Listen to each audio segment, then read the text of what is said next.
Warning, the following content may contain elements that it might be suitable for some audience. Viewer distracted.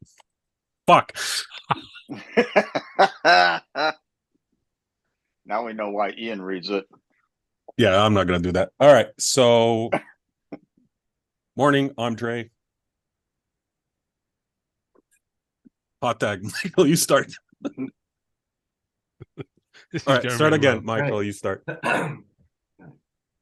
Hello, you are now listening to the Marvel Collectors Podcast. You're about to listen to three people and Ian. Marvel Collectors. Where this leads. Oh, what did I do wrong now? It's the wrong show. You said Marvel Collectors Podcast, which I actually think is a different show. Is it? Okay. Yeah. Marvel, right. Hello, you're listening to the Marvel Card Collectors Podcast. You are joining three artists and Ian today as we discuss all things Marvel cards and art. I am Michael Munshaw, artist on Marvel Masterpiece and Marvel Premiere, and I am hot tagging to Dre. Morning, all. Dre here, artist on various Upper Deck sets. Glad to be on the show. This should be more than interesting, and I'm hot tagging Mr. Warner. Hey, this is Jay Lynn Warner, another sketch artist on several different card sets, and you're listening to the Rebel Base Card Podcast. No, but well, you know what? We'll go with it. Lovely, right? Let me put that on there so I can actually. You know what? Let me balance it there. There we go. Right. Marvelous. Was that good? Was it good for you? Oh. Beautiful. Hi, everybody. My name is Ian Taylor, and you are listening to the Marvel Card Collectors Podcast, your weekly digest of hobby goodness. The TV program Stingray always started with a frenetic warning that said, anything can happen in the next half hour. Fast forward to now, and it's truer than ever, as I attempt my first artist roundtable of sorts with three of the coolest cats in the business. Originally titled Gettin, Sketchy, I already have a feeling the episode will actually be called The Trainwreck, but who knows, they may surprise us. So, settle in as I herd cats and bid a welcome to alphabetically so as not to bruise any egos, Andre Orsh, Michael Munshaw, and Jalen Warner. Good morning, gentlemen. Good morning, sir. Good morning. Good morning. In the Canadian alphabet, J comes before M, but in Britain it's backwards. Yeah, well, I believe he was using surnames in the alphabetical order.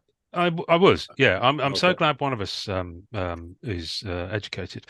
So morning, fellas. It's pronounced edumacated. Edumacated. Good. This is going to be crazy, right? It's been a while since we've all been together. In fact, have we ever all actually been together on one stream or podcast or anything like that? No, sir. I believe this is the first time. But you guys have hung out and done stuff, haven't you? Oh, yeah. Oh, we've done stuff. Yes. Yeah. Okay. It's just the way you say that. We've invited you to things, and you have just chosen not to attend. Well, to be fair, time zones kind of work against me. So if you're going to throw the Englishness at me, I'm going to throw it back at you. So everyone who listens to this podcast regularly will have heard episodes where each of you fine gentlemen has been a guest and or done an intro. But for those who haven't heard this, I'm not going to ask you to introduce yourselves and say stuff because, quite frankly, they can go back and listen to it. What I am going to do is ask you to start to kick off. Would be, what is your current status in relation to Marvel sketch cards and sketch cards in general? So where are you guys at the moment in the hobby since the last time people heard from you?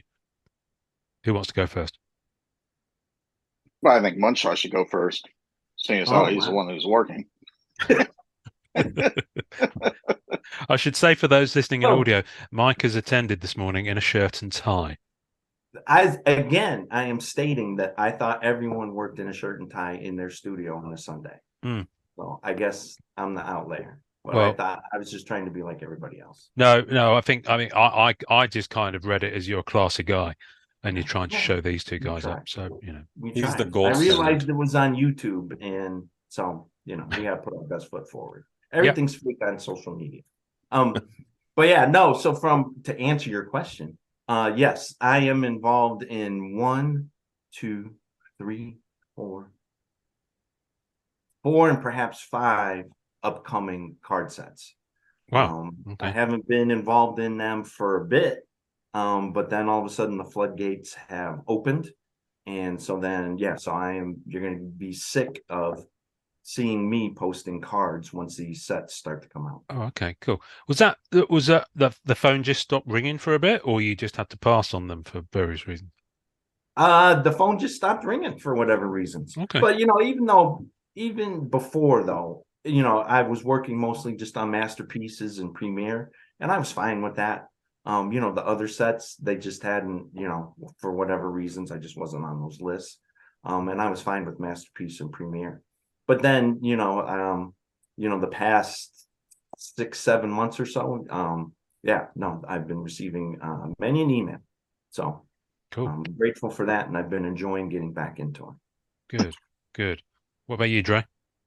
So I haven't. I'm not actively working on anything with Upper Deck. I haven't been working on anything with them for a while, so my phone hasn't been ringing.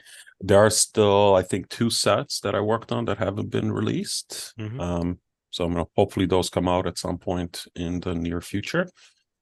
One of which I finished the last time I was on the podcast with you, so it's kind of been sitting Oh on my the goodness! shelf Wow. for a while. But yeah, and I just doing commissions, catching up with my never-ending waiting list. Yeah. Yeah. Okay. Well, that's not true. You've been working on sets for other people that are friends of this podcast. Yeah, so I haven't worked, that's what I said, with Upper Deck. I have done some work with the lovely Pernas. Shout out to Tony and Elaine. Yeah. So that's going to be out soon, and I did work on Warren's set. Oh, Warren Martinek. Yeah. Yeah. Warren Martinek. Yeah, I keep on saying Martin Wardenek. So it took me a minute. Come again? Say that again. I keep on saying Martin Wardenek.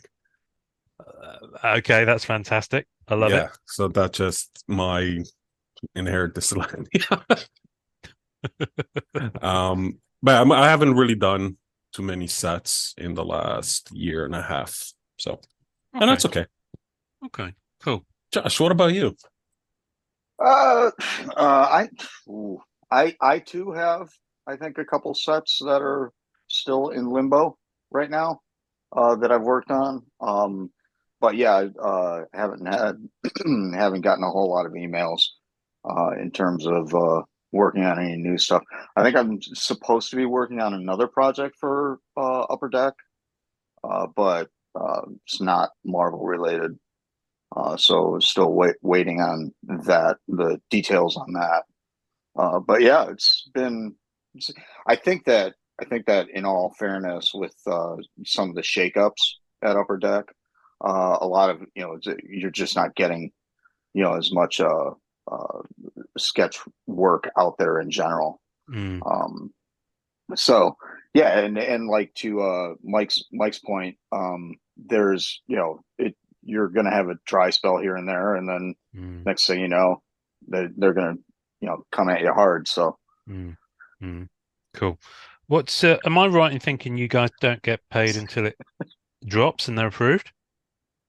Yeah, that's usually the way it works. Okay. Sometimes you get, I mean, there, from my experience anyways, I had some stuff that I got paid for fairly quickly after sending them in, but like the sets haven't been released yet. Oh, okay. So I haven't seen approvals, but based on the pay, I can assume the volume that got rejected.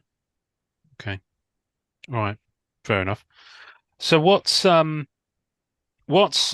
get into it. What's been grinding your gears about about sketch cards and the hobby of late, gents? Because I get the feeling that you kind of might want to talk about some stuff, but I don't know. You've kind of just alluded to it. You might just be stringing me along. All right, who goes first? Yeah, I mean, Josh has opinions. All right, Josh, go for it. I have opinions, but I can't. I mean, I also don't want to be persona non grata. I guess you don't want to shit where you eat, do you? Pretty much, and that's and it's not even really like that. It's just there's I think there's been a shift in the hobby a little bit. Mhm. And you've covered it numerous times and numerous Yeah. episodes, and different ways of approaching your hobby and your collecting and stuff. And I think that's I think it's the same old. It's everybody kind of feels the same way about most things. Um, it's an interesting dynamic because I think because we all came in on Premiere 17. Mm. And I think that when we came in, that's about the time you started like Marvel Masterpieces group or something, or one of the groups. And we kind of got in, and it was like definitely a different scene in terms of collecting. Mm. Mm. And then now we've had this influx of new collectors that approach the hobby a little bit differently, and it lends a new dynamic to the community, if you will. Mm.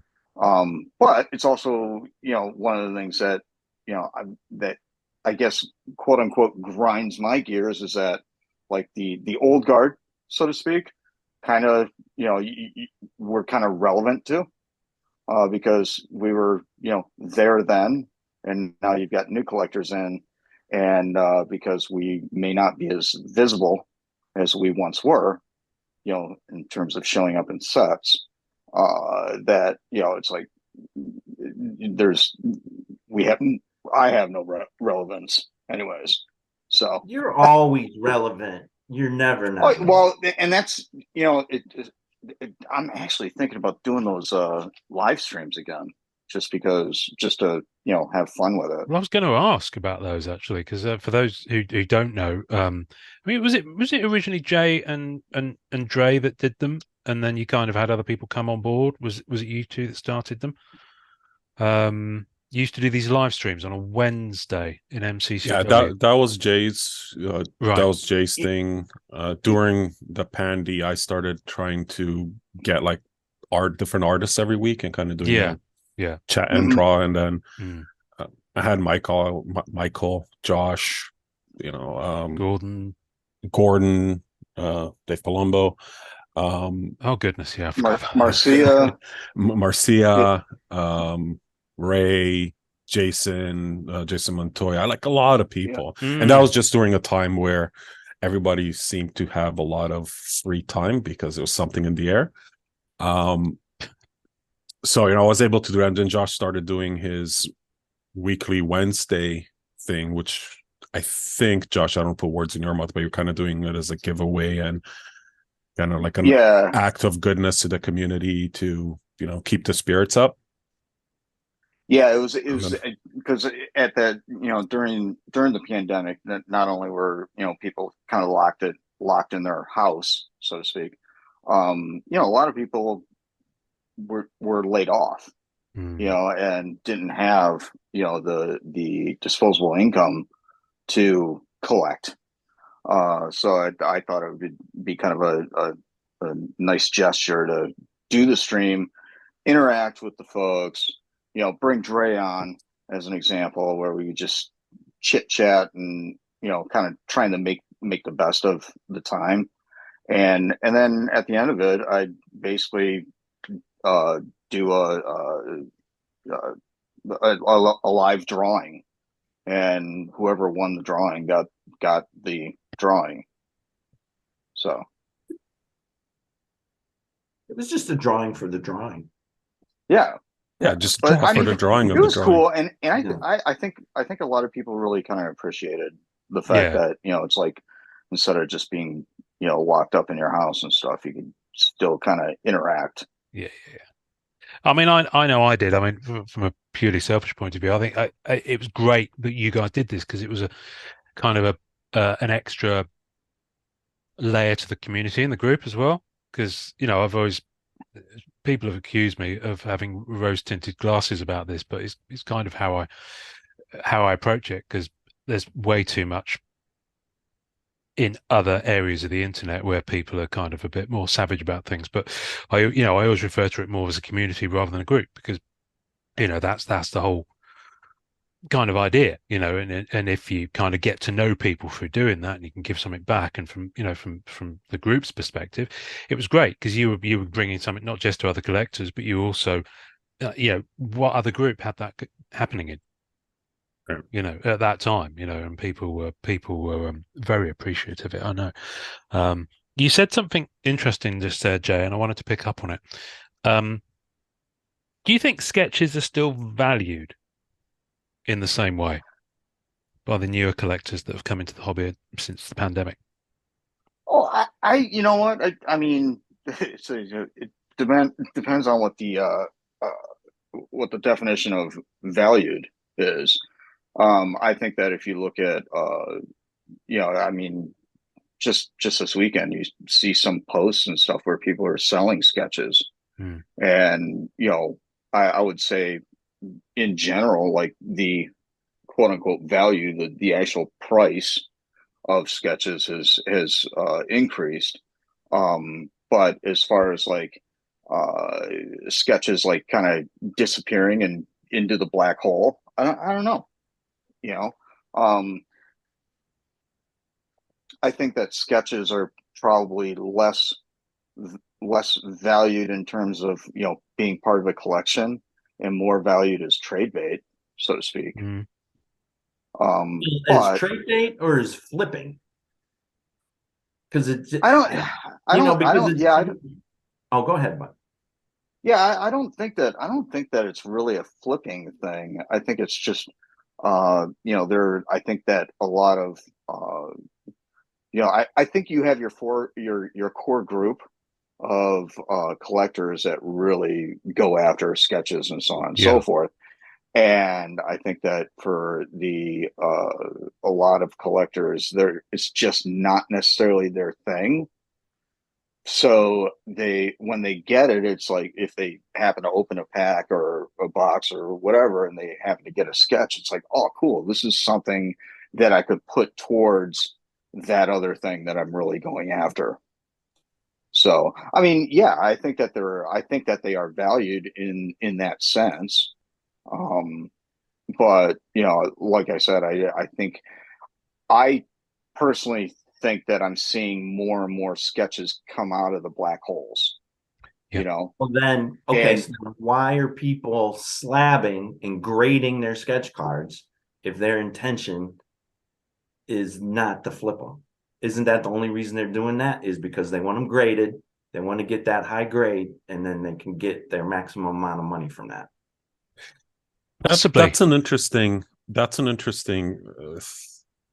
thought, because I mean, if we look over the last 24 months or so, and kind of what's been happening with the sketches, the first anime release really made sketches pop, and you saw an overnight increase in value of sketch cards overall. And I think part of that has to do with the fact, like, anime, much like Palumbo's masterpieces, brought in a whole new audience to the market. I mean, where Palumbo brought in a lot of Magic the Gathering and sci-fi collectors, and because of the name and the following and his presence in that space, and I mean, we saw some very high sales of sketch cards and Palumbo's work overall.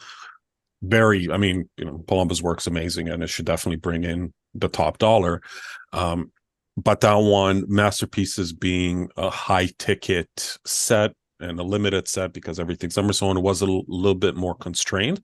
But then when anime dropped, which brought in an influx of anime and Peach followers and fans of her work, that audience looked at the original art differently. And we saw it. I mean, I definitely talked to Josh about this. Michael, I don't know if we ever had a conversation about literally overnight when anime dropped and stuff started showing up on eBay, the baseline of sketch card prices went up 50-60%. Right. So while was, if let's say the baseline was $100 a week before, all of a sudden it was $150, $170 for a sketch. Your background's screwing you a bit on that one, Josh. Yeah, that's It's an just one of anime those. AP. Anime Yeah. AP. So anime I think had a big impact on kind of raising the prices, introducing a whole new audience to that aspect of the hobby. And then, fast forward to Spidey Metal, which was, however you want to look at it, agree with it or disagree with it, was pretty much revolutionary in the Marvel card set, in the Marvel card space, because it brought in, for whatever reason, seemingly brought in a sports collector audience, right? And it was that whole boom around PMGs. And this is my opinion as a non-collector, just because I'm an innocent bystander. So I'm Switzerland and just kind of watching what's happening. Oh, you're far from innocent. Okay, yeah, sorry, not innocent. Right? It's just a bystander, menacing bystander. So just seeing what was happening, and I'm comfortable to say that a lot of that set was overvaluated for whatever reason, be it, the PMGs, the numbered cards, the comic cuts, and of course sketches as well.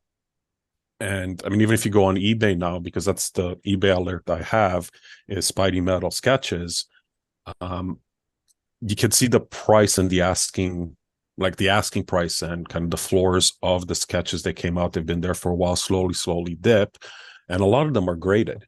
And looking back at their history, people got them, they graded them right away, put them on the market asking X amount of dollars for it, but some of them sold, but not most of them didn't. And the prices are slowly coming down. So are sketches still valued the same? I think that they are, but the range of the value changed drastically over the last year. I think there are still sketches that are going really high price for what graded or non-graded, however you want to look at it. But there was also a lot of sketches that I'm seeing sell eBay or in groups that I'm looking at as like, that should really bring in more money. Yeah. I think the word valued might have been possibly a slightly misleading one. Appreciated might have been a better sense of it, but I think. Well, geez, get it together, Ian. Yeah, I know. It's just fuck. What can you do? That was kind of my point. Was it depends on what you mean by value. Well, that's right? the thing. I mean, one of the things I've noticed is that it used to be that, well, Spidey Metal's an interesting one because everyone paid, and I think overpaid for that product because there was pent up demand. People were waiting for a new set, and we went almost a year without anything new coming out, apart from a couple of EPAC things that were frankly underwhelming. Unbound being the notable exception. And Upper Deck have clearly pivoted. I mean, we've heard Grant say that they are focusing more on serial numbered cards. Their perception. In fact, their kind of words were, adding value for the collector because there's more to chase, and all these parallels that are coming out now. I mean, sticking a serial number on it is apparently the golden goose these days. I think there's a whole other argument about grading sketch cards that I'm probably, unless you really want to step on that landmine, we won't necessarily. That was on my list. That was on your list. Well, let's do it because do it. Grading sketch cards. Now, I would say that whenever this topic comes up in group, and it's come up maybe half a dozen times in the last year in group from various people, and the general consensus seems to be, not everyone, but I would say 75 to 80% of people say there's no point in grading sketch cards because they have already been handled. And it doesn't really, I mean, if you choose to, because you want to encapsulate it, fine. But you could also get a one touch or a mag case or, a really nice top loader, and it'll do the same job for you. So the general consensus seems to be that if you're going to do it to authenticate it, but not necessarily to grade it. Because if you do it to grade it, and I've recently had a prime example of this, not on a sketch card, but if you grade a card and it comes back with a lower number, then chances are it's going to drop that value because it's been given a number, and that number might bring it down. So if you think, oh, that'll grade a 9.5 or whatever, and it comes back a 7.5 or an 8, then instantly you can't sell it for as much. So Yep. it's kind of like, but when it comes to sketches, I don't know. Why would you? I mean, I don't see too many of them out there, but then again, I don't look for them these days. I see a fair amount on eBay, Hmm. and I mean, let everyone do whatever they want. You want to grade your sketch cards, Yeah, grade of your course. sketch cards, Yeah, yeah. whatever, whatever your motives are behind it. But I had one that went to a collector in AP, and he did get it graded, and it came in at a 2.5. What on earth were you doing to that card, young man? I don't know. Right. So that's the point that I don't know. And it's not something that was hidden. Like, he posted about it as in YouTube or whatever. And Yeah. I guess am I disappointed that I got one of my cards graded a 2.5? I mean, it's not exactly great, but I don't think I care. I kind of feel bad for the collector because, you spend the money and you get that grade on it. And Yeah, but that's does not a it reflection of your work. That's no, not a it's reflection of the piece itself or of your talent. And I think that's yeah. where we, as artists, kind of get grouped into that, oh, that's only worth a 2.5. His work isn't worth all that much. That's the thing that I am very worried about. Yeah, I was going to Yeah, ask. that's where I was You going to get the go. feeling Yeah. that it devalued Yeah. your kind of brand, if you like. Yeah, exactly. Yeah, your brand, that devalues your brand because that specific card got a 2.5. We all know that Dre's work is not a 2.5, and that whatever was on the It's at least front a of that 3. card, that collector was just like, that's amazing, and I like that card. And so, but then I worry that a year from now, 2 years from now, somebody else enters the community, and then they see that post of a Dre 2.5. They get a Dre card in whatever release, and they're like, it's just a Dre card. I'm not that pumped about it. But that could Yeah, work out in the favor for some people, yeah. right? I mean, I think sorry, just before you go, like, every now and then somebody yeah. will Go ahead. message me because they bought one of my cards on the aftermarket, be ComC or eBay or wherever, and then whoever posted it didn't kind of like do their due diligence to see who the artist is. So it says artist unknown was one that came in recently, and it sold for nothing, right? And it's a great find for someone. If they value it from a monetary point of view, like, it's an easy flip if they put the name behind it, or if it's just for their PC, they got a really good deal on something that, if it was on the open market with the name. And I'm not kind of fluffing myself, but like, the name makes a difference, and it also helps, on ComC or on eBay for the people that are looking for work from a specific person. So if something falls through the cracks and ends up coming in at half of what it should go for, then it's great for someone. It could be the same thing with a graded sketch. If somebody doesn't value the work or the signature or the pedigree of the art itself, and they're just looking at the grade, and they price it accordingly because that's what it's worth to them, then that's good on them. But somebody that looks at it differently and values it differently is going to jump all over it and not care. Maybe they'll free it out from the slab. Stay tuned until the end of the episode where Dre actually will demonstrate fluffing himself for the audience. He's a fluffer. Yeah, I usually charge for that, but today. Yeah, I think my feeling on I'm pretty I'm kind of with the majority of people when it comes to the grading thing. There's a difference between grading and slabbing. Okay. And yes, I agree that, yeah, you can throw it in a one touch and so on and so forth. But I think, especially even with CGC as an example, getting into the card slabbing thing, what if you have a comic, you have like a Spider-Man comic that's, CGC'd and graded, and then you can get a sketch card and display it in your collection and so on and so forth. I think it's pretty cool, that you can have basically the same label on both. But the whole grading thing, and this is to the 2.5 and Munshaw's point, I don't know if they can't possibly be grading the artwork. They have to be grading the card.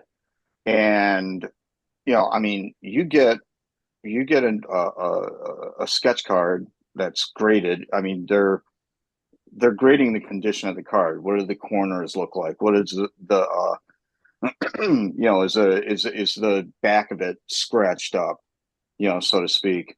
And I'm guessing that that's the case because, I mean, if you think about it, these cards get, first they get printed, then somebody has to basically count them out, put them in a box, ship them off to a sketch artist. The sketch artist then turns around and just alligator wrestles with these things, for like a week and a half to make their deadline.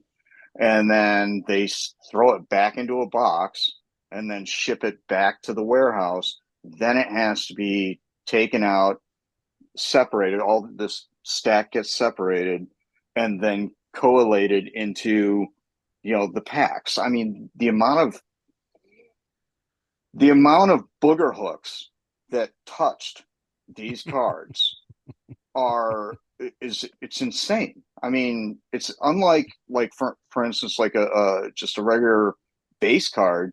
It for the most part comes off the press and goes into a pack, right? Whereas sketch cards, they get manhandled, so the grading thing doesn't make sense to me.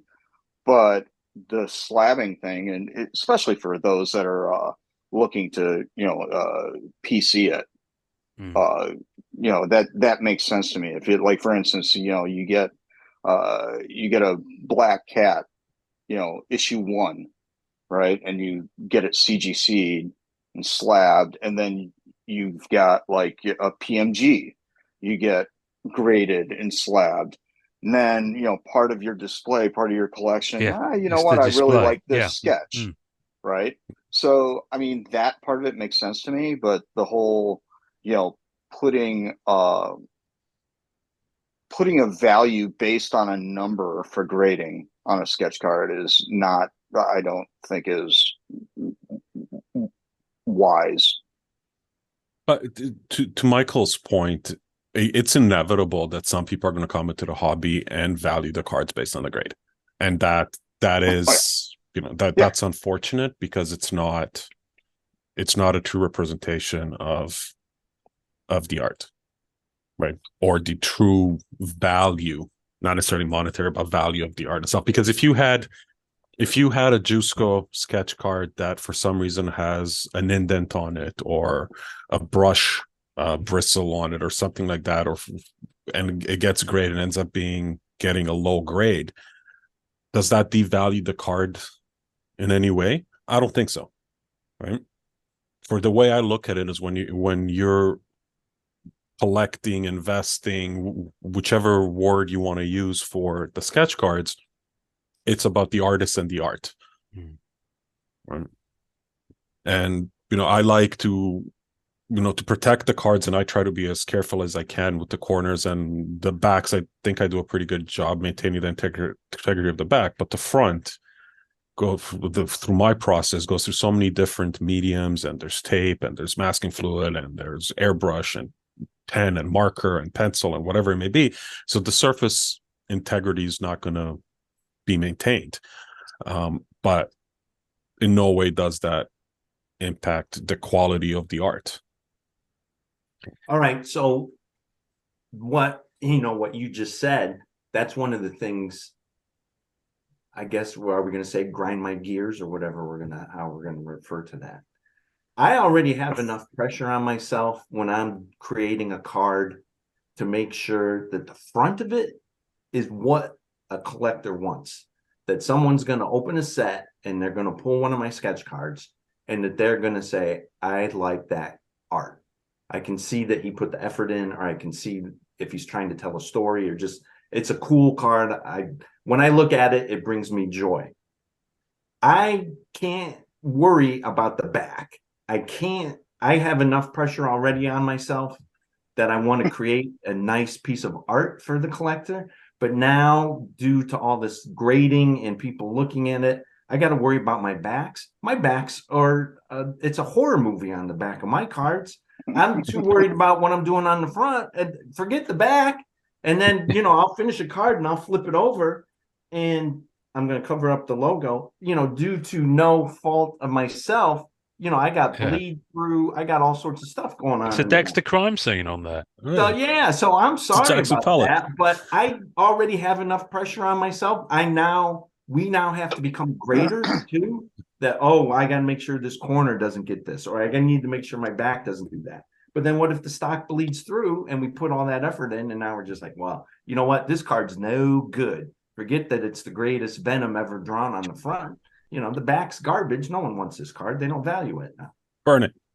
Yeah. Start over. Let's just start. I'm going to make a TikTok video of me burning this card that I just pulled from a pack. Mike, are you on TikTok? I am not. No. No, with the kids, I wasn't sure. You just suddenly mentioned it. I thought of all the people on this podcast, no disrespect to you, Mike, who I would expect to not be on TikTok. No. You were top of the list. As you mentioned, Venom, because obviously Dre is a big Venom creator, and you like your Venom, don't you, Dre? I don't hate my Venom. You do a lot of Venom. You love I your do a lot of stuff. Venom. You do I a like lot of my Venom. symbiote stuff. He's lying right now. Exactly. I'm sorry. I've said it before. I do Venom because Venom's easy for me. You do you, my friend. You do you. As we mentioned Venom, before we started recording, Josh mentioned and reminded me that Joseph Reed, who was on episode 164, has some happy news. So I just wanted to give him a shout out. Him and his wife had a little girl yesterday, I believe. So as we record. Welcome to As We Record, yeah. So within the last week, if you listen to this on release, or at some point in the past, if you listen to this 3 years down the line. So congratulations, sir. And that's all I had to say on that one. Well done for Congrats, man. Congratulations. Your joyful addition to your family. May she never be a symbiote. Right. That went dark. It did go dark. That did go dark. It did make me laugh. The picture that he posted where he put a Venom painting up in her nursery. I think he just did it for Instagram, but it was quite funny. It's a way to give a kid therapy bills. So we've touched on it, but I had it on my list of kind of talking points about how you, as people who, because I know, Josh, I know you collect a little bit, don't you? You collect Electra as your yeah. When I first got in, when I got into the scene, I had no reference in terms of how the collectors really collect. The only reference I had was like guys that collect slabs comics, or and that side of the industry, the comic side, and there are a lot of correlations between the two hobbies. But in order to kind of wrap my head around the card collecting thing, I think I was listening to this podcast. Actually, it was Character Club, and it was one of those things where I was thinking, okay, well, if I want to kind of figure out what is going on in this hobby, maybe actually get involved in the hobby, but I don't want to turn around and go back and collect sets and things like that. And I mean, it's like, in all fairness, who's got the time? I mean, there's plenty of other things to do. And I thought that, well, maybe the character collecting thing would be a good route to go. So I picked a character that nobody collects whatsoever, and is not popular at all, which is not true. But yeah, I mean, it was one of those things where, and it gave me an opportunity to interact with folks on like EPAC and stuff. and it's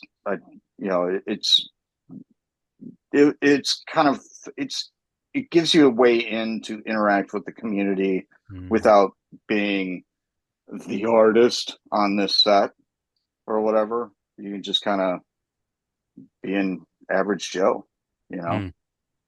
What I was leading to was because obviously you've had that taste of being a collector, and I know Mike, you've gone after a few things, and Dre, I think were you doing Unbound at one point? I did on the first round of Unbound Yeah. I went in a little ham on that because I kept on hitting autos. And it just kept, I know, it's horrible problem to have. Yeah. I think I got like 18 out of the first 20. Go. So and I didn't keep any of them. So I did it just sold all of them and ended up kind of free rolling the whole set.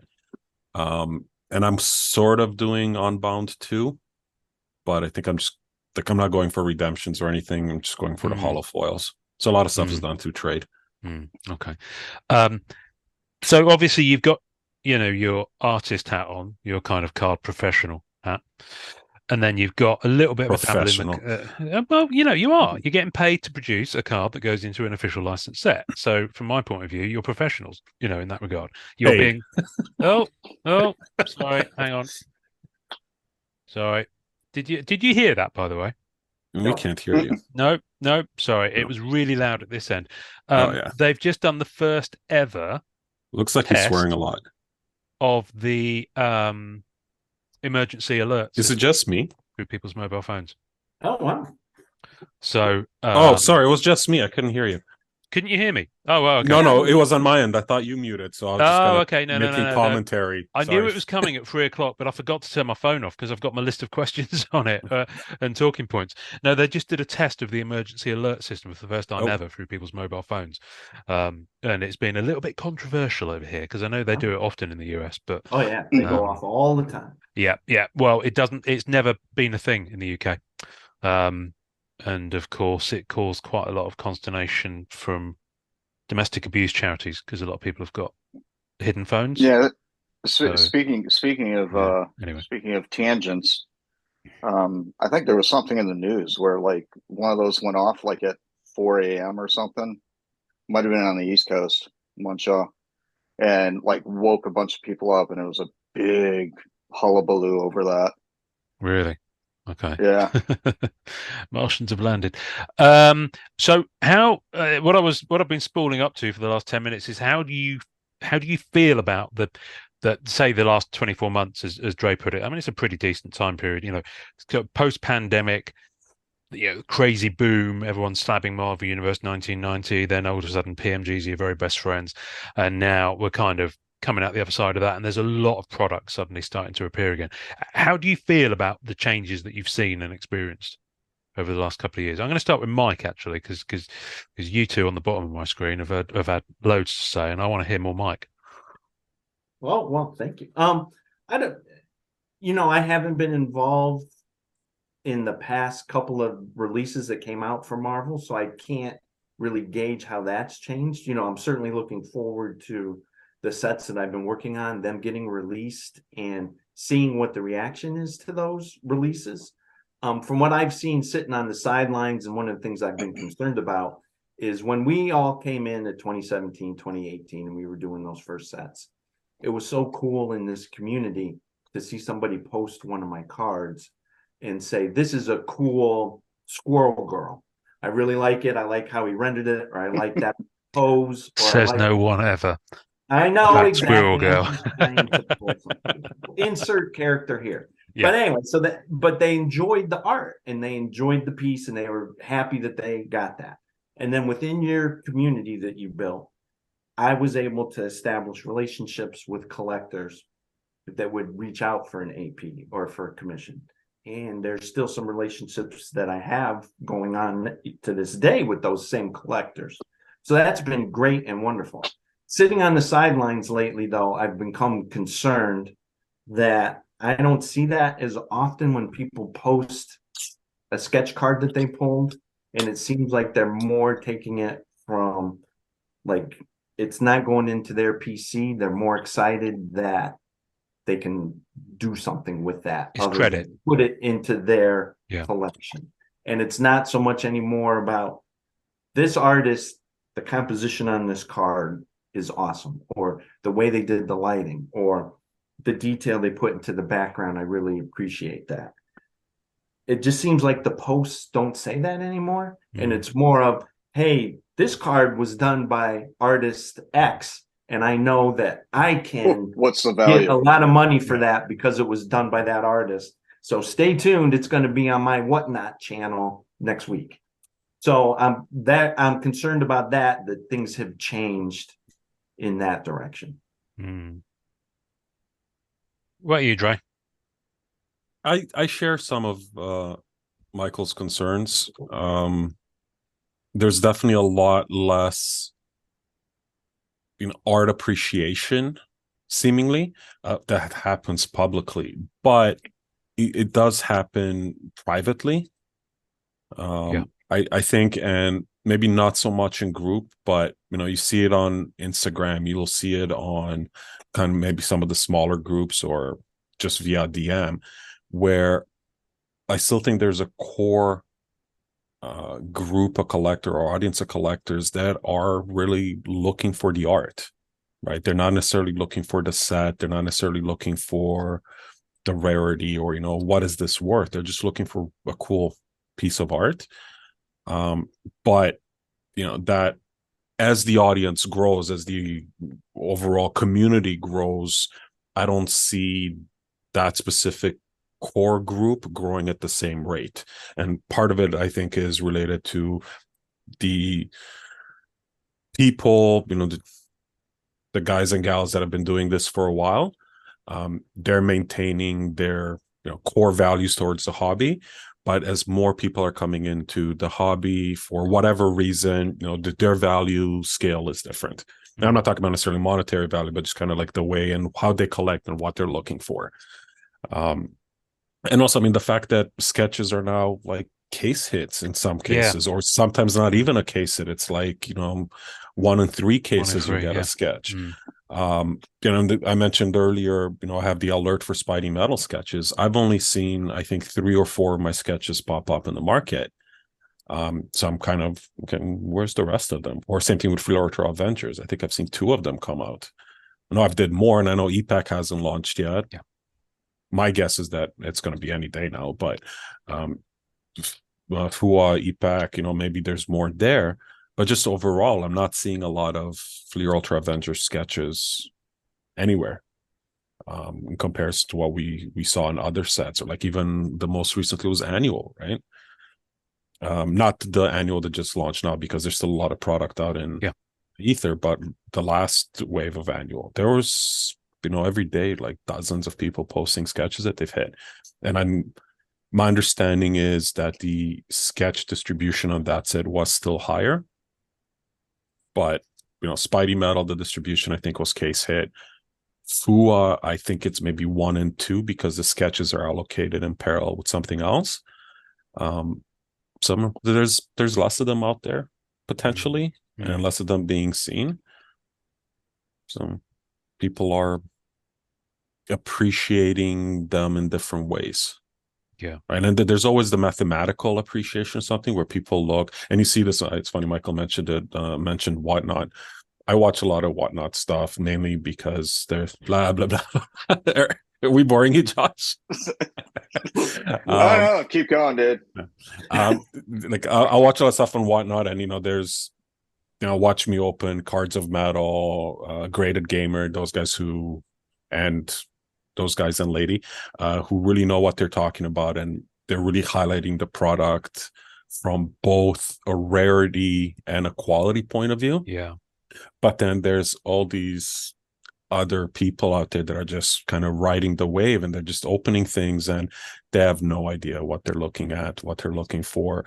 They're valuing things based on the hit rate. They're valuing, and I am talking about monetary value in this And sense, based on the value of the box. The value of the box is like, here's this, Fleer Ultra medallion, silver medallion, $100. But no, There's no way. But there's such a big audience of people that are ingesting that content and experiencing that and seeing those transactions that, inadvertently are valuing the things based on what they're seeing Comes happen the new there. reality. Yeah, and it becomes a new reality. And then you go to people that know what they're talking about, and they're pricing things at market value, at more understandable market value, more realistic market values, and it's just a little bit of a shift there. I think So Josh has Josh feelings. He's ready. He's champing at the bit here. Let's talk about your feelings. Yeah. Share. You can share. It's a safe space. I have. Don't do that. No, I have a slightly different perspective than the other guys. I think that overall, and this is just an overall look at the community of collectors. In some ways, you could say that things have kind of gone downhill, but in other ways, it's kind of gotten better.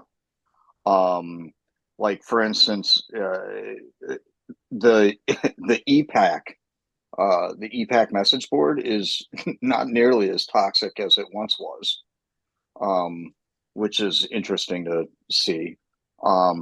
Whereas, like sometimes in group, things get more toxic. So I think there's this weird trade-off where it's like you get, maybe you get a new group of like collectors in that quote, some people may think poison the well, but they bring something else to the hobby, I think. In terms of the what Dre was just talking about with the valuing of things, I do think it's interesting that people turn around, they buy a box, and they immediately think that they're going to get a hit in that box, or they expect to get a hit in that box that outvalues the actual price of the box. You know what I mean? It's like if you let's say, just for giggles, right? You pay $100 for a box of cards. A normal person would expect $100 value in that box, right? But people are so upset that they don't hit something that's 3-4 times that value, and it's like, well, you paid $100 for the box. I mean, you should have $100 worth of stuff. Don't be, upset that you didn't, get a banger in the box, So I don't know. I think that expectations, and that could be driven by by some of the people that may hype things up a little bit on social media and stuff, where it's like you always say in group, nobody posts the junk that they pulled, the quote unquote junk that they pulled from a box. They always post the bangers. And that's how many boxes did that person have to go through to get that one hit. It's kind of like shut up and post the hits. Right. Yeah. And personally, like from my standpoint, I've got a local card shop here, and really nice couple.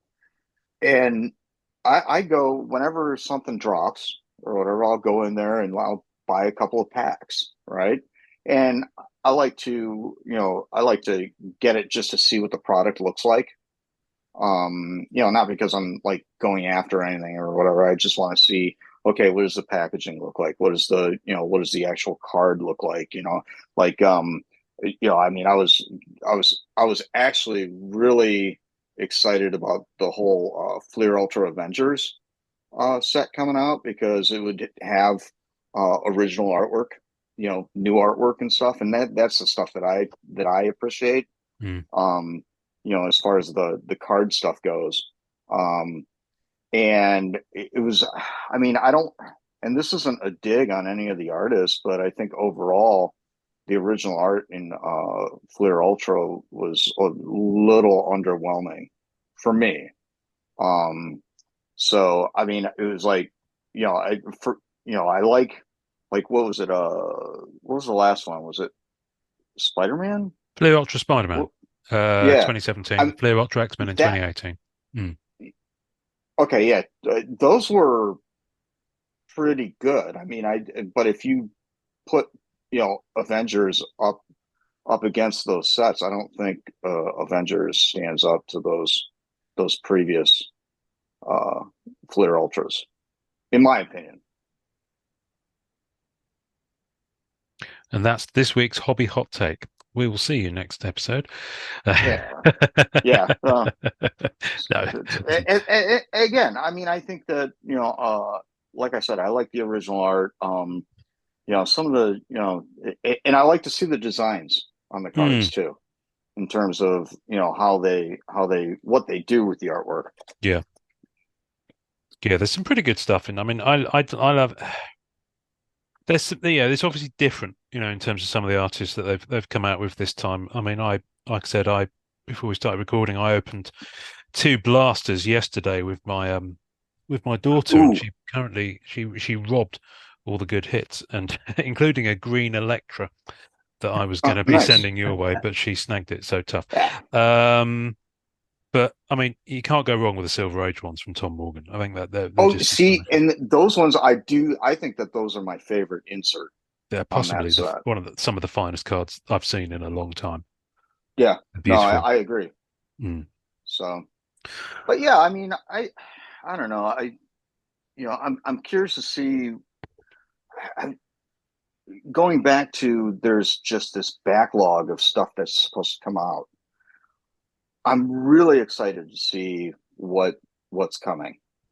And I mean, everybody knows basically what's coming. Because there's been a leak here or a leak Hmm. there, or it's been announced, in on this podcast or whatever. There's a lot of stuff coming out, and I'm curious to see how Upper Deck goes from set to set to set in terms of their design and what are they doing with the inserts. I think that they're kind of wrangled in some stuff where, like, for instance, with the metal sets, they're kind of sticking to a certain way of Format. building that Yeah. set, and Mm. then they're doing that with each set, which I think is cool. I think that this annual that just came out, I think it's probably one of the best annual sets that Mm. has been released, in my opinion. Yeah. People are So digging it. People are digging it. I've got a box to open actually, which I'll probably do on YouTube at some point. Not on YouTube, Instagram. That's the one. Um, s- so where? So I'm just reading my screen, and it's just like the words are just jumbling and swimming around in front of my eyes. Um, so what's this was touched on when you mentioned the sets and the leaks, and I've seen quite a lot of not quite a lot, but a notable number of blanks from sets being sold and sets that haven't come out yet What? on No eBay. way. Yeah, no, there's a particular UK seller actually that's that's just put up for sale. What did I see? That was ridiculous. It's a set that I hadn't even heard of. I mean, it's a future set involving the Avengers. And it's upper deck stock and it's blank and it's pack. It's not APs, it's just pack stuff. And this seller has quite a lot of them, and they've been selling quite a lot from loads of different sets, including past sets. Talk to me about because I know all artists are different and some choose to do things in a different way, and I know there are contractual obligations that you have. But talk to me about how you perceive the risk taken, if you indeed perceive it as a risk, by artists who show stuff for sets that haven't come out yet, or maybe even go to the lengths of selling or procuring cards from sets they maybe haven't worked on. I don't think any of us have any opinion on that whatsoever. I don't think we've ever spoken about that it's that big of a deal. Of course, I'm being facetious. All three of us are all on board that every once in a while our phone will blow up and one of us would have seen somebody posting a blank such and such of a set that's not even released yet. And then all three of us are pretty much in the same mind. I'll let the other two talk about it. But yeah, it dumbfounds us how artists are doing that. But again, we can't tell everybody, we can't be the sketch card police. But we enter a contract with the manufacturers, whether it be UD or Tops or whomever, and it is wait until the set is released before you post anything. Or you're given clearance. The fact that you're selling blanks. The reason we do these sets is not for the pay. Believe it or not, it's not for the pay. It's for those APs. That's where we get our return on are those APs. So we want those sets to be released as soon as they can, so that we can then go public and say, I have X amount of APs. Please reach out to me so that we can do those, et cetera, et cetera. We all know how that works. Yeah. But it just blows our mind that on eBay you'll see 3 blanks, even if it's just the stock of the set. If it's the stock of the set, that artist has made the decision they are not working on that set. That they told we'll say Upper Deck, that they told Upper Deck, yes, I will do X amount of cards and I will do those. Upper Deck sends it to them. That artist then makes a decision, well, I'm not going to do those. I'm just going to flip those and I'm going to make as much money as I can off those blanks. Obviously, they're cutting off that relationship because we're assuming Upper Deck sees that. They will see that when their cards don't come in, and that artist will not have access to future sets then. So, but that, and that's their decision. But, I think all three of us are on the same line that we just don't understand that mindset. Dre? You're muted. You're muted. So, while I agree with what most of what Michael said, my attitude towards this has changed over the last little while. I was highly outraged when this first started really you becoming... sent me some very spicy messages, I remember. Yeah. And I was like, this is just because it started with MM20. Right, that's really when it became like really publicly visible. eBay sales, people just straight out selling stuff on Instagram, things like that. Now, as fast forward a little bit, and as I've educated myself more about this specific aspect of the hobby, it's always been going on, but it's been going on behind closed doors and on a smaller scale. But now you can go on eBay right now and buy masterpieces, Premiere, Wolverine, Avengers versus X-Men. What's the Diva one? You name it. I could buy one now from a UK seller, have it on Tuesday, have it DHL to one of you guys, and say, can you do me something on the DL? Yeah, so that it's become a lot more public and a lot more accessible for anyone. Agree with it, disagree with it, everyone's entitled to their opinion, but I think the reality of it is that it's happening. I really, and this might not help my phone not blowing up situation, I really think it's Upper Deck's fault to a certain degree, because this has been happening for a while and it's been slowly getting worse and worse and worse, and they have not, as far as I know, and just from my opinion and my experience, they haven't actioned it in any way. And at this point, I don't know how you can even contain it. Right? It's become such common practice. And yeah, it's there, it's happening. And, some people are highly against it. Some people don't care. Some people are just oblivious to the fact. And it really, I think, comes down to the individual artist or collector to do with it how they choose.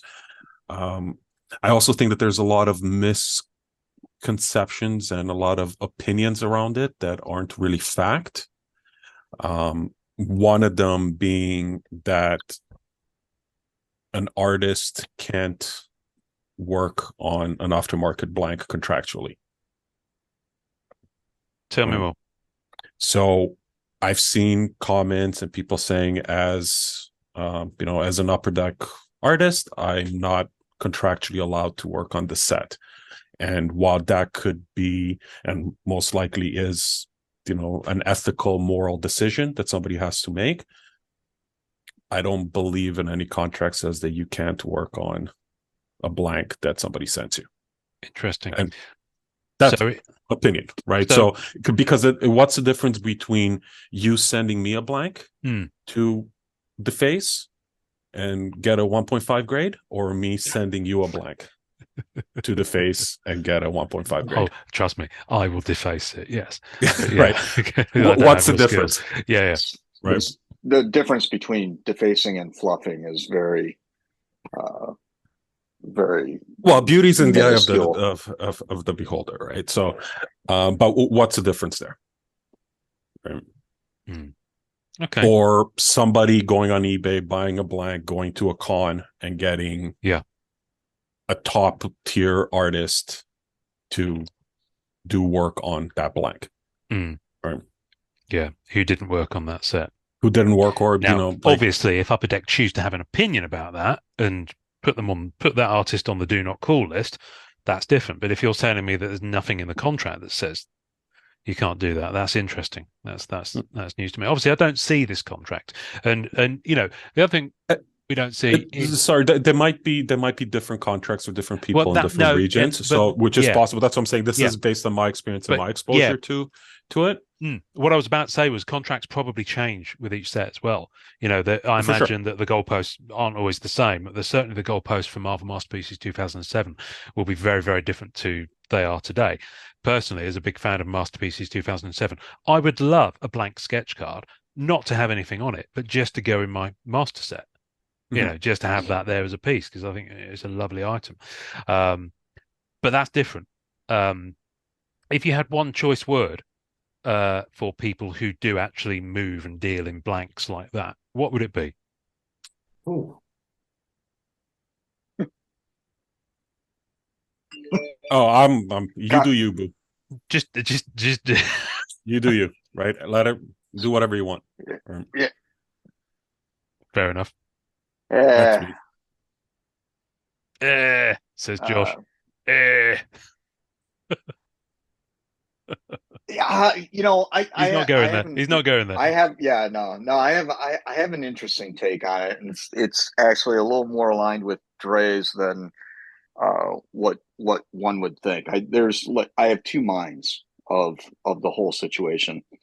Like Dre said, I mean, this has been going on since day one, and so I mean, it is part of the hobby. It's part of the thing. In terms of like contractually speaking, if you're not on the set, there's no contract to deal with. So it's not like, oh, I'm on this set, I'm supposed to do X amount of cards, and then and whatever, and then it all plays out. But if you didn't get the contract, but you happen to have a blank in your possession, I agree with Dre in the sense that if somebody happens to have a blank and sends it to you and says, "Hey, can you do this?" I mean, you do you, right? The part that gets in that kind of grinds me is that there are so many people, and it's not hard to figure out who's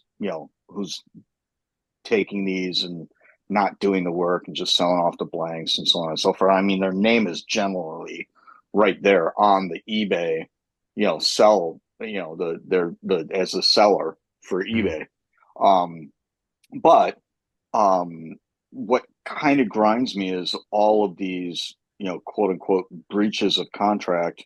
And again, to Dre's point, it's really kind of the onus is on Upper Deck in the sense of trying to regulate this or police this in some way. What bugs me is that those people seem to continue to get a new contract and new sets and continue working on this IP, on these projects, and yet guys like us, when who do not, that who do play by the rules, so to speak, um, are the phone goes dark. You don't get emails. Yeah. You're not getting on these sets, and I think that it's one of those things where, especially with them kind of playing around with their set building at this point, sketch card contracts are inherently hard to come by in general. And when you see all these contracts going out to all the people that are quote unquote breaking the rules, it's a little disheartening in the sense that it's like, well, I could have been working on that set. I could have been getting those APs. I could have been, I could be relevant today, and it's disappointing in that sense. But on the flip side, it's like, it's hard not to, also, look at it from the other perspective as well. It's, again, you do you, but at least let me do me, kind of a thing. Well, no, I'm glad you Um, said that, and thank you for putting it, because I was going to say something, but you said it already. Is when Yeah. you see those blanks for sale, my brain is MFer. I wanted to be on that set. I could have done some Oh, cool yeah. stuff with that set, and instead Yeah, you you see- basically told Upper Deck, "Yes, I'll do it." You took those cards and you're selling them as blanks. Well, I know of at least a handful of artists that would have gladly taken your slot and produced work that were going to go into the set. yeah, And I would mean, end up it'd being in be like, collectors' hands. yeah, yeah, but also, I think that that's the other thing about working on these sets, is that it's, yeah, you do it for, for what you do it for, but then you get your APs and so on and so forth, and that's looking at things from that, the economic perspective. I think that when it's all said and done, we just want to play in the Marvel sandbox. Yeah. There's something cool about just being able to play with these characters and kind of put your spin on them, and just play in that box. And you're kind of, as an illustrator, you kind of feel like you're getting robbed of that when you see something like that uh going on. I mean, I was just at the card shop the other day, and I was talking to the owners. And they're talking about doing like a like kind of a card show kind of a thing, right? There in the shop, and there was these young kids that came in like after school. They rode their bikes up to the card shop, and you know, they're looking at cards, and they're kind of, flipping through things and stuff like that. And the owner turns to these little guys and say, "Hey, you guys ever meet a Marvel artist before?" And he goes, "Well, he's worked on some of the Marvel cards." And the kid's jaws dropped to the floor. And it was like, that's cool. Because I mean, now this kid, I mean, yeah, okay, I do sketch cards. What not a huge deal. But these kids like kind of look at you and say, "Oh man, I just met like a rock star at the local card shop," you know. And I mean, it's good for them. I mean, as collectors and being part of the hobby, I think that's cool. It's nice. It's Um, something positive, which yeah, is good. yeah. I There's mean, there's it there's just way too little of that in the world. So, so what's the harm in any more? How would But sorry, before you go on, this is why I raised my hand so I don't forget my train of thought. One of the the things that do grind my gears, does grind my gear, do I don't know, English not my first language, is the or second. or second Canadian is, isn't it? yeah, Canadian's not English. So one of the byproducts of this aftermarket black market blank reality that exists is there's a lack of transparency in the collector space. And I've seen and I had conversations with collectors about this, and you see a lot of comments about it, about cards showing up on the market being labeled as pack pulled, which are not. And that part I take strong offense to, because I think that's the part where it is in the artist and the collector's control to have the transparency and have the communication saying, hey, this is an aftermarket card by an artist that may or may not have been on the set. And it's one thing when it's an AP, where it has the foil and has the AP there. It's another thing where it's a base sketch that made its way through and then ends up on the, secondary, tertiary market for sale. On the black market. Well, it's not black market. eBay's not black market, but it just shows up for sale. Art, drawing of X character by X artist. Nobody's saying that this is aftermarket. This is not a set art thing. That is technically an AP.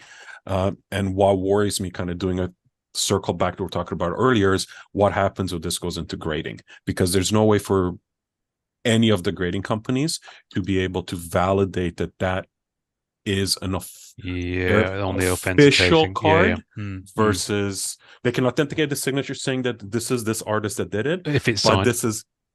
If it's signed, but there's no way becomes impossible for it to authenticate that this card is a legitimate card for that set. Yeah. Right. And that's a nuance that I think is going to become more and more apparent as time goes on. Yeah. That's interesting. Yeah. How would you generally like to see sketch artist treatment and workflow change from Upper Deck or any of the other companies that you work for? I'll go, because I have an opinion on this. Communication. I know, again, this is from my personal experience dealing with publishers. Communication is at times extremely, extremely spotty. It's no secret that the pay is not on par with the value of the product. But my understanding is that is slowly improving with certain publishers. Again, not really working with any of the big publishers in a while. I'm not sure where it sits like now, but based on conversations I've had with other people, it's like it is getting better. I still don't think it's anywhere near where it needs to be, but it is getting better. But overall communication is at times extremely, extremely painful, to the point where you just don't hear back, right? You'll get, and one of the realities of being a sketch art artist, you can get a full set rejection, and you will get a full set rejection with no explanation. And while contractually it says that the publisher could, or the IP holder could, reject all your card, and you may not get an explanation. When you get a single card, you can look at it and you can okay, maybe that character's bent, maybe there's a little bit too much cleavage here, maybe the bulge is a little too detailed, I don't know, whatever. Sometimes you can do it, but when you get, sorry, all 55 cards that you've submitted were rejected with no explanation or payment, it's that's a problem, and that will sour people. And there's been more and more of that happening over the last little while, and more artists have been vocal about it, sharing their experiences, and it's unfortunate. Yeah. Right. I think that's something that could, not knowing the inner workings of the publishers, it is something that could be remedied. Yeah, with a little bit of effort and more consideration to the artists themselves, because I've had half my Spider-Man rejected, as I did 2 batches, no explanation. And again, it's not that for me, it's not the money. I'm not gonna cry over the dozens of dollars that I didn't get paid on it. I'm more disappointed in the fact that, I spent about 30, 40 hours on those cards. The time investment. The time and the fact that they're never going to be seen there, are, work that I want people to see, and I want to end up in the hands of collectors to, one, help me further my brand as an illustrator, as an artist, but also, continue to play in that sandbox. But unfortunately, for whatever reason, they weren't approved, and they'll never see the light of day, supposedly. Yes, supposedly. I would like to see the manufacturers move the perception of the sketch cards up a little bit on their marketing materials. We are creating one of a kind, one piece of art that, there's only one of these. But yet when the set finally gets released, one, it's a crapshoot as to whether there's an actual list of the sketch card artists that participated in that set. Sometimes it just says sketch cards, and then we're not even listed. But then when we are listed, we're always down at the bottom below the cards that they deem more important because a machine was able to gold foil stamp on a card or green foil stamp on a card. So these cards are more important than these actual original pieces of art that someone really worked hard to try to create a collectible for you. So would it kill them to move that kind of up on the list of importance when a set is released, rather than the last thing listed is, oh yeah, and then there's some sketch cards? Yeah. It's interesting listening to Rhea Owens a couple of weeks back, and her work was always, and Rittenhouse were very good at this. They would always prominently put the sketch card images alongside the images of all the other cards, top, front and center. They were part of the main selling points of the set, and they would often be on the sides of the boxes, on the sell sheets when they used to actually print and distribute those. They'd be up and out there, and they were proud of them. There was something in there. So yeah, it's interesting you say that. I kind of noticed it, but it never dawned on me that it's kind of almost at the bottom. It's like, oh, and also we happen to have some sketch cards. I think it's I although I agree with pretty much everything that everybody said. I always looked at a sketch card in a box or in a case or whatever. That's like the icing on the cake, and I don't know if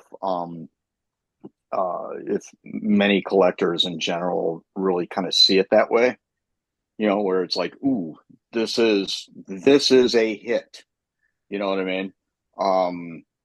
In terms of, how lucky am I to get this? This isn't.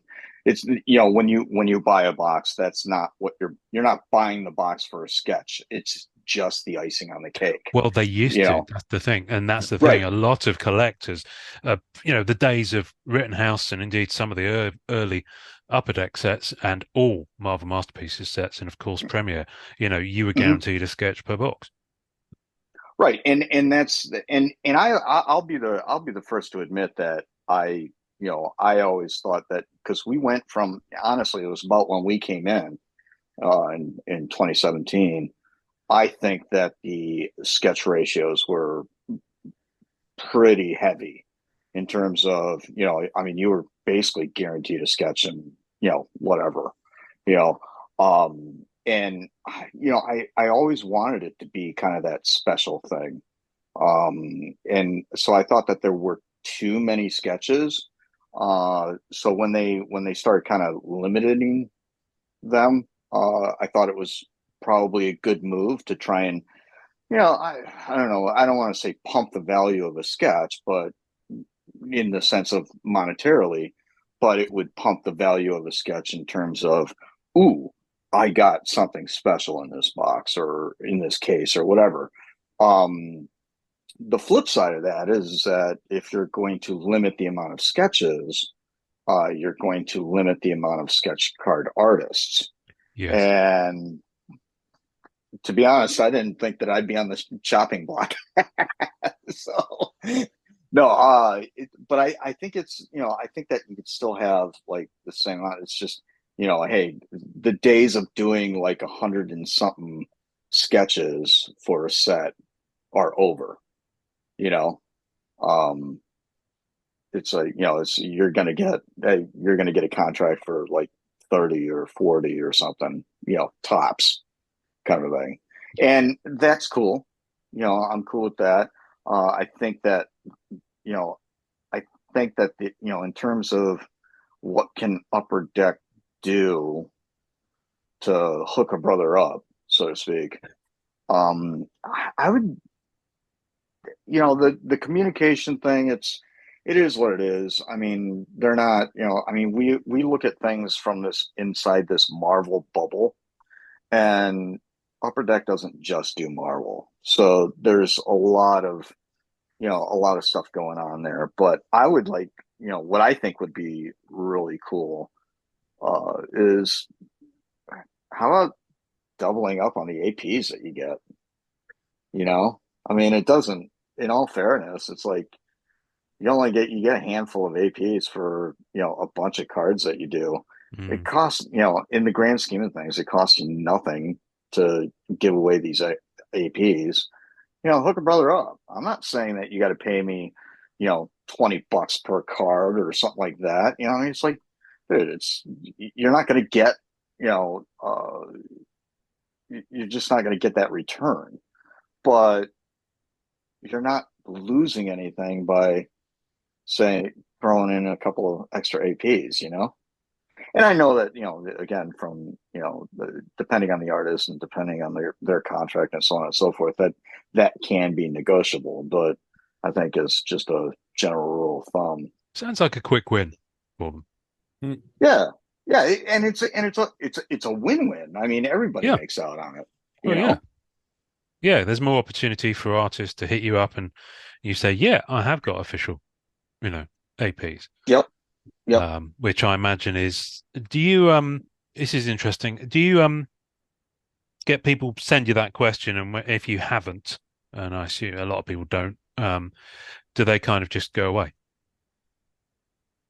Sorry, which question? Do you have APs? Yeah. So if people come to you and go, do you have APs for, a Marvel set, and you haven't for any reason, do they just go away or do they stay and buy anyway?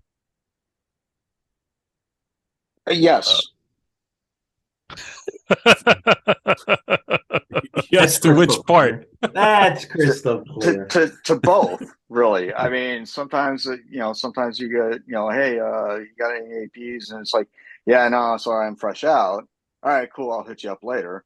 Or, they just disappear. I mean, I mean, it's that's the funny thing about, this whole thing is that every collector is different. Right? They approach that. You'll get a collector that'll like just out of the blue. Hey, do you got any APs? And how much is it? And they're like, you got any of those APs? In your face. It's not that gift when they're like jonesing for the next fix. Right. But they're also like, in your face. Hey, what do you got? I'm so screen capping that. And then there are other guys that are like, oh, okay, well, I mean, it's everybody's got a different personality, and it's always amazing to me to see the way, again, the way that people collect, I'll use Dre as an example, just in terms of personalities. This is a guy who can literally say, he'll just turn around and contact like Jusco and say, hey man, I really like your stuff, blah, blah, blah. You want to go on a live stream with me or something like that? I mean, it's just, he doesn't, pull back, right? Or it's like, no, I'm not going to bother Dave Palumbo with some kind of a message or whatever. Dre's got like, gives zero fucks. So I honestly thought you were going to say, "Hey, do you want a wife swap or something like that?" And then you no, but I mean, but I think that when I get approached about it and stuff, unfortunately, we're kind of in this weird time with the Upper Deck Marvel cards where everything's been backlogged so much, and we're still waiting on sets to come out and so on and so forth. So. Yeah, I may be sitting on a bunch of APs, but you can't do anything with them. I can't do anything with them because the set's not out yet. And I mean, there's and what was it? I just saw something in group the other day, and I think I shared it with the rest of the guys. But yeah, it was like people are like showing, oh, look at this great AP that I got, and it's from a set that's, Not not even out. announced yet. Yeah, not even announced I yet. think I And it's saw the like, one you mean. Yeah, I think I saw the one you mean. God, come Yeah, on, yeah, yeah. man. And again, I mean, I'm not even opposed to like somebody pre-commissioning an AP when it comes to the sets coming out. I mean, again, you do you. But like, if you were to do something like that, maybe tell the collector, hey, at least keep this on the down low until the set comes out. You know, and I think that this goes to Dre's earlier point where it's like there's so many artists that are like, meh, whatever. Just they just don't. They're kind of throwing everything into the wind, and Mm, mm, mm. but and I'm not like a sketch card, you know, Nazi, so to speak. But I don't I I mean there's things that you can do to, if you're going to skirt the rules, you can do it a little bit better. Fair enough. Fair enough. I want to lift it a little bit, and I want to ask you where you're finding the joy in the cards you're creating these days. What are you doing to keep it fresh and interesting? I mean, Andre, I know you've been doing some fabulous looking kind of PMG style stuff for people on commissions and things like that. But what are you doing kind of to keep, that what enthusiasm, what ideas have you brought in, and what's giving you the most joy in the stuff that you're putting out compared to maybe, class of 17 when you first started? Wants to go first? He said Dre. Dre. Oh, okay. Well, I no, know I used Dre he as an was example literally because I'd talking seen directly to you. Oh, okay. PMG, Sorry, but no, no. I feel targeted. Pay attention. You were. So the PMG thing's funny because that I just did it as a kind of shit for shits and giggles, but it really resonated with a ton of people. And I think every second commission request I get is some sort of PMG recreation. Wow. Which is great. I don't mind doing them. They're fun and they're interesting. I mean, the real fun part about those is that most of them are recreation of existing art, so I can, it kind of treat it as a master study, which I love doing because I find it helps me improve my technique and my approach, and that's specifically on the PMGs. But in general, the guys would attest to, I fidget and I can't stay still with the same technique or approach. So I'm constantly trying something different. Yeah. Different materials, different approach, light to dark, dark to light, this kind of paint, that kind of medium. Let's try this brush. Let's buy the expensive paint. Okay, the expensive paint doesn't do any good, right? And that's kind of what keeps me going with it, and kind of the reason why I keep doing it. And I've said it before, like I'm not doing this for the money per se, or trying to build a brand as an artist, because this isn't a job for me. I do it because I enjoy it, and I do it because it's fun, and I still find myself learning new stuff as through experimentation. Every couple of weeks I'll find like, oh geez, a new technique, right, new approach, this color mixture or this way of doing it or whatever, and that's what keeps it fun for me. I guess now that I'm been working on a number of cards, is allowing myself to be more experimental with the card. When we first came in, I wanted to make sure each card like looked the same, that looked like it was from the same artist, and I was very concerned about my technique, that it was sound, that it was solid, that the composition was this and this and this. Now that I've done hundreds of these cards, you're like, okay, how do I keep it fresh for me as I'm creating this? So with each card, I'm allowing myself, hey, what if rather than a light background, I did a real dark background, and then it did a dramatic rim light around their face or their body or something like that. So I guess I'm keeping it fresh and fun for me by allowing myself just to try different things on each one of the cards. Yeah, I think that's I think that that's the theme. Really, it is, even though it is actually the question. Um, it's about mixing things up a little bit. I mean, it's actually kind of funny because I've actually gotten into painting now, thanks to Dre. Because I've Because seen you it's like, trying new stuff and saying, "Oh, well, this is the first time I've tried this," and doing a lot of those posts yeah, over the past year. yeah, and it's interesting because whether you're doing it in a certain style or you're using a different medium or so on and so forth, and it's a double-edged sword because I do think that especially when going back to the cards thing, there were every set that I think I've worked on, I've like there might be a subset of some sort in my sketch cards where I tried something else, and sometimes it would work, sometimes it wouldn't. But you give a little variety to your brand, so to speak. What I find is funny is that I had a conversation with Billy, behind the scenes, and it's like, oh yeah, I'm doing, I'm painting this and I'm doing this, and he's like, dude, just stay in your lane, you know. It's like, you do it this way, this is what works. But what's funny is that, well, that's for that, this collector or that collector, that may be what they're into in terms of my brand, but somebody else may, like another approach that I take. And I need to, me personally, from evolutionary standpoint, have to explore those other things. Um, I think that it's, but it does come from, there's an enjoyment out of the evolution, and not every man, every man.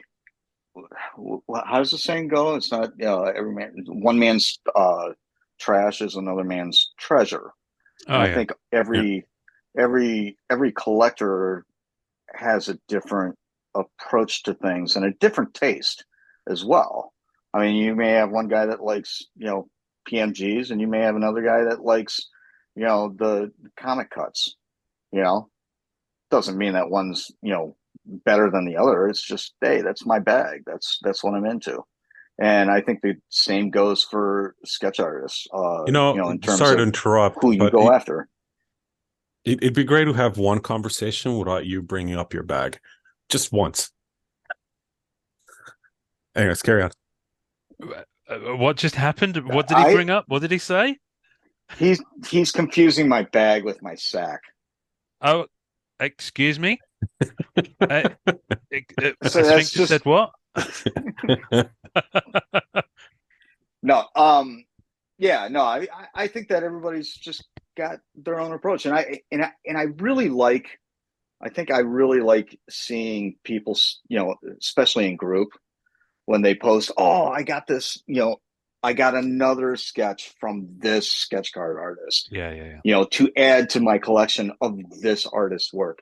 And I really dig the fact that there are, certain certain collectors that go after certain artists Mm, specifically. Um, and some of them may be, well known to everybody in the group, highly sought after, and other ones are like, who the hell is that guy or that girl or whatever, and but that collector is totally yeah, into their yeah, work, yeah. and that's a pretty cool thing. Mm, I think that also seeing some of those posts and stuff, we as illustrators get to look at, that post and look at that AP and say, oh, I kind of like what that artist did it with that card, and I like that composition, or I like that rendering, or whatever. And I mean, we constantly, in private chat, we're constantly throwing stuff at each other in terms of, okay, what do you think about this, what do you think about that, or I mean, we're constantly critiquing each other and helping each other evolve, and I think that's that's cool. part of the that's part of the fun of mixing things up, so Yeah. to speak. If you could travel back 10 years, let's go back 10 years, okay? So back to the future time, and advise your past self on what to do in Marvel sketch cards or how to approach them. What advice would you give yourselves? There's a Don't lot of concentrated Wow. thinking going on here. Yeah, I know. That's Yeah. I didn't realize this podcast was going to get so Oh, we're deep. going to go deeper. We're going to. No, Oh, we're my not. We're not. goodness. Oh, no. I'll probably let you go I soon. don't even know, were we even in it 10 years ago? So No, So, but that's what I'm saying. If you could travel back 10 years and say, from 2017, you're going to be working in Marvel sketch cards. All right, let's go back 5 years then. You've just started. What advice would you give yourself? What one piece of advice? Don't keep your mouth rush. shut. Oh, go ahead. Nope. Don't rush. Be more That's- willing to speak up rather than just accept the terms that they give you initially. Interesting. I would So say know your audience. In all fairness, Ooh, I think but that what is our audience? Because we just have spent the past 90 minutes talking about how it's so broad. How do we Right. right, define that? that's my thing is when I did premiere in 17. This was the first set I ever worked on. I mean, I've been in comics for years, right? But I've never done cards, and it was very okay. It was I thought I was just churning out sketches, right?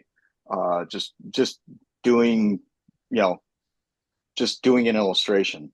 And then I got involved in the groups and so on and so forth. So I thought that I think that if I had known more about the hobby and more about the community and stuff like that, I would have been able to cater to the collectors a little bit better, instead of just going through the motions. I think since then I've tried to be a little more interactive, so to speak, in terms of not necessarily just engaging people, but trying to uh, give trying to work on a product or give a product that as many people as possible could appreciate, instead of just you know just playing in the sandbox and going home. You know what I mean? What I've always liked is when you guys, and I think I've seen most of you do this at one point or another, have posted in the group and said, "Okay, I'm about to draw 100 new cards. What kind of stuff you guys want to see?" And just got Yeah. some Yeah. ideas of what. How valuable is that to you when you're Oh, it's at the beginning process? Oh, I it's think it's invaluable. huge. It's invaluable. Yeah. Any human that you walk up to and say, "Hey, I need you to draw 100 Marvel cards. Here's 100 blanks. Go for it."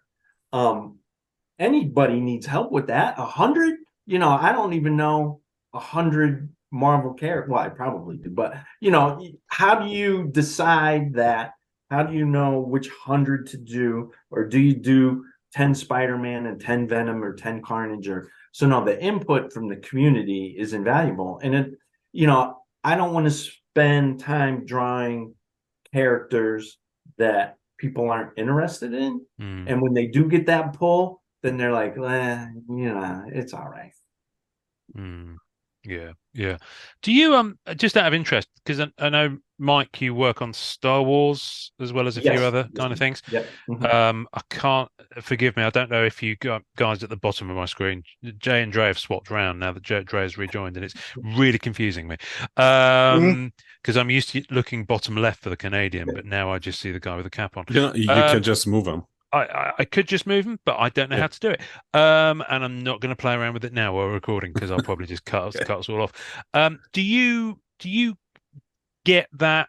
Do you go through that kind of motion and with other communities of IPs? So do you go to a Star Wars group and ask that question, or do you go to? I mean, Star Wars is probably a little bit different because it's it's got to look a certain way and there's different considerations. But I'm just curious to know if that is if that's an exclusively Marvel thing, or if you're able to tap into collector appreciation. No, this is, to me at least, is exclusive to the Marvel community. Okay. And, hats off to you being able to build that community for us to be able to even tap into.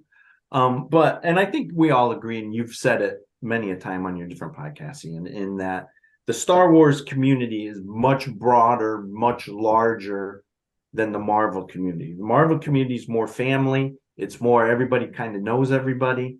When I do a Star Wars set and then I put my APs out for sale, I am constantly selling to new people that I don't know about. Wow. And that it is a very large community. So I'm on my own when picking what I want to put on the cards, or what characters to go with. Over time, I've come to recognize which characters are more popular than other characters, and the collectors would appreciate those more. But yeah, the Marvel community that you've built is very unique in that I feel I can go to them at any time and say, I got X amount of cards left and I'm kind of locked in, help. And then people will just come right in. Well, that's good. That's good. Welcome back, Trey. What did I miss? Jay showed us his butt. And Okay. Mike is indeed just wearing lederhosen underneath the Excellent. shirt and tie that we can see. So everything's on brand. Perfect. We were talking about interacting with the community in terms of Input. for input in terms of what we're doing for cards. Be it hey, I'm working on the set, and what characters do you guys want to see, or what approach would you like to see, kind of a thing, and how do you feel about interacting with the community like that? Yeah, it's great. Community's been extremely useful for that. Because I think as Michael said, sometimes like, okay, well, I don't know what else to do. So which characters do you guys want to see? And what I've done more recently is reach out to people that I know are more fans of my work or have some of my work in their collection, and just straight out ask them, what do you like and what don't you like about my work? Right. So I kind of try to restructure my approach and the final product to what people say that they want to see. That's interesting. And I mean, going back to MM20, which was kind of the big thing, there was a couple of collectors that I used to chat with a lot, still do, because the community has been so great. There's so many virtual friendships that I've created with collectors to chat. But there's a handful of them that doing MM20. I would bounce everything off of them, and that was kind of the reason some of the goofy things that I ended up doing ended up in market, notably the Tippy bullseye squirrel, Right. Which disappeared off eBay real fast. I don't think I've seen this. You've got to send me a picture of this. I'm sure you have, but yeah, I'll find it somewhere. Yeah, so community's great, and community's always been providing great insight and guidance. Yeah, I think that when, especially if you get like the big stack of cards that you got to work on, and you're almost like inundated with, oh my goodness, I mean, the beauty of like working on a premiere set is you don't have to guess, right? The name of the character is right there on the card. So I mean, that's like you almost go on autopilot for that. But like like Dre said with like masterpieces, it's like I mean, masterpieces like is the cream of the crop. I mean, and that's a product that when you work on, you do not want to pull your punches by any means. I mean, you don't want to turn around and do, a character that nobody cares about. But as an illustrator, you also don't want to do nothing but a bunch of Wolverines either. And it's always funny when you do, pose the question, and we're not the only ones that have done it. I mean, I've seen it recently with other illustrators, reaching out to the community Mm. saying, "Hey, I'm on this set. What do you guys want to see?" Where there are certain collectors that you cater to. I mean, when I did Masterpieces 2020, I literally went through Character Club and said, okay, who's this collector's number one pick, and who's their second pick. So it's like I think I did for like JD, I did Silk and Angela. For you, I did Black Cat and Spider Gwen. Mm. For Norrin, I did I think it was Nova and Spot, That's it. Yeah. right? But it was like, because Surfer was off the books. Amanda, it was Taskmaster and Bullseye. I mean, I did all of these things just to cater to you guys, but you guys representing the community and stuff. But you've got like you've got collectors that collect Doctor Strange, collect Mr. Sinister, so on. So I mean, it's pretty easy once you get to kind of see these guys interact in group. You can see, okay, Well, you've instantly got a list of 20, haven't you? You've instantly got a list of 20. Yeah. I can And think, then, okay, there's a Psylocke guy, there's an Electra guy, there's there's a this, that, and the yep. other. Yeah. There's and even that's, a guy who collects High Evolutionary. There is. And there is a Yeah. guy who collects Squirrel Girl. So she is redeemed. Yep. After and it's you try and and again, are these collectors going to get these cards? No, but you did. I mean, how many times, guys, have we done blob cards and signed it for For Rodney. Rodney? Yeah. Right. That are pack inserted, and it's like, after it's just a little tribute to the community and to the collectors and stuff. I mean, we it's not just, it's not us and them, it's all of us. I mean, you guys give us love, and we want to give you guys love too. So Wow, who knew that Jay was going to be the one to get all soft on us? I know. I kind of I am feel shocked like right now I that kind he was the one that went soft. I kind of feel like now hell's I'm just gonna get frozen dirty. over. And I and know we exactly. should, I figured he'd be the one throwing the daggers everywhere. and we I should just- Here he is giving everybody hugs. Yeah, no, free hugs. look at all the love in the room right now. Candy. I kind of feel like that's a good, positive place to maybe start to wrap up, because we've been going almost 2 hours, and I'm sure you've probably got stuff to do. Mike, not least, you've probably got to get some talcum powder in that lederhosen that you're wearing. So what I'm just going to say now, what have you guys got going up? Let's do this. We'll do this, and we'll start with Mike, because you're top left. Where can people go to find you? Because I want you to be able to pimp yourself a little bit. Sure. Where can people find you, and what have you got coming up that people should be looking forward to, Marvel or not Marvel? Okay, you can find me on Instagram at Art of M2. You can find me on Facebook, just my name, Michael Munshaw. And those are the two big places. I do have a web page, but I haven't updated it in quite a while. So Instagram, Facebook are probably the easiest ones to get a hold of me at those. I have, as we said at the very beginning, I got a number of Marvel sets that will be coming out that I can't say anything about. So just stay tuned. And I will post as I can. I don't know if we're allowed to talk about it, but Ian brought it up. I do have a number of sets coming out in the Star Wars arena. I know that since they've already been announced, I can talk about them, is the Masterworks, Chrome Galaxy, and Chrome.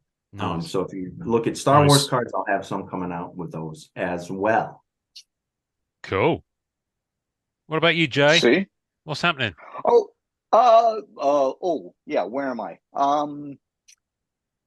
Instagram is what, JL Warner 72. That's it. Yeah. And Facebook is Art of Jalen Warner. Those are pretty, whatever gets posted on one gets posted on the other. That's the preferred method of checking things out. As of late, I've been kind of goofing what we were talking about earlier with the playing with different techniques and so on and so forth. I've been doing that a lot. I've been doing a lot of painting. I've got several different things that I got going on, but I think that probably the big thing to look out for is I think we're going to start doing the streaming thing again within group. Yes. And just playing around there, and things got after the pandy kind of wrapped up and people had to like get back into the office, so to speak. Yeah. It was it was the I think the followers kind of dropped down, but I think at this point it's like you know what, it's let's hang out and play again.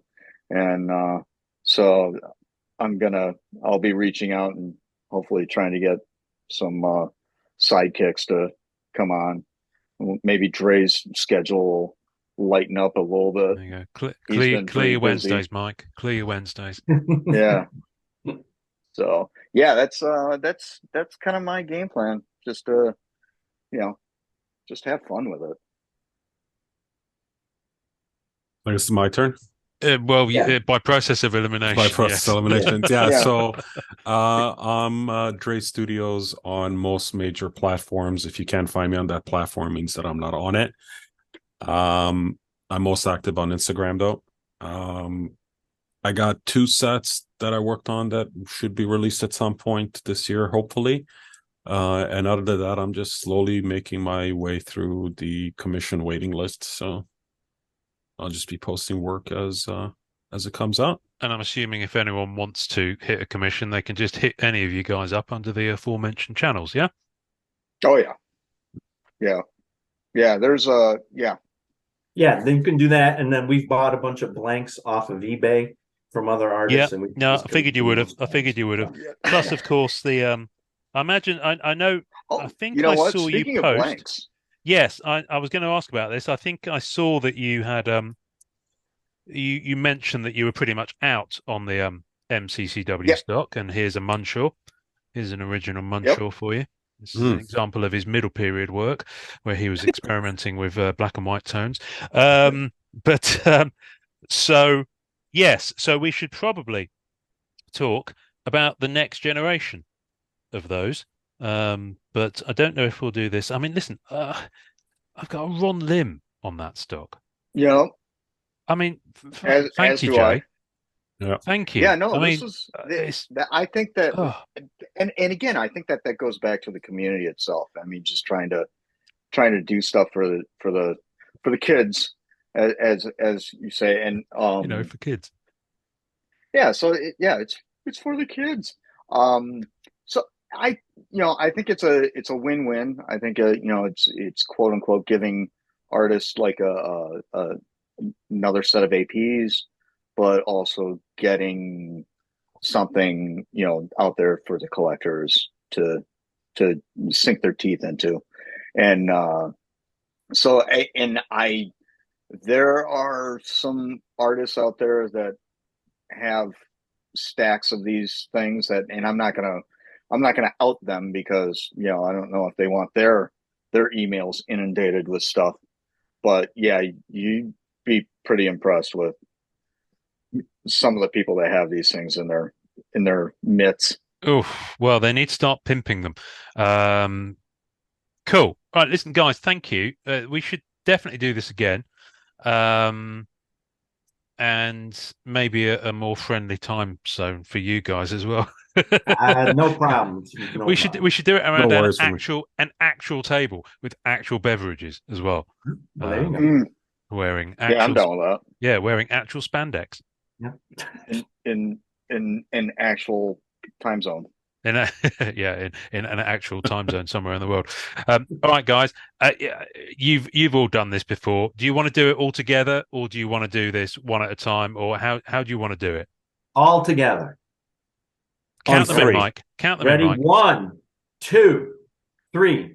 Enjoy Enjoy collect. collecting. Oh, that was terrible. God bless America. You didn't get it, and I hit 3. All right.